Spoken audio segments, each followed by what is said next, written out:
زن از قبرغه کج آفریده شده است و گفت همون جذابیت زن هم همین است که وای از قبرغه کج است یا کج بودن او عیب شماریده نمی شود، زیرا میگه زیباگی ابرو هم در کجی همون است.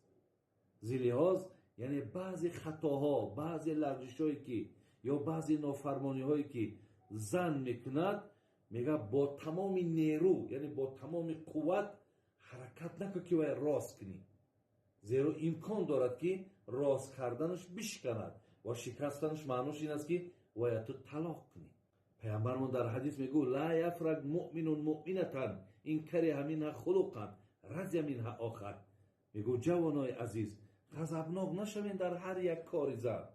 اگر یک کار زن ترا غضبناک کند، کار دیگرش با ترا راضی میگرداند.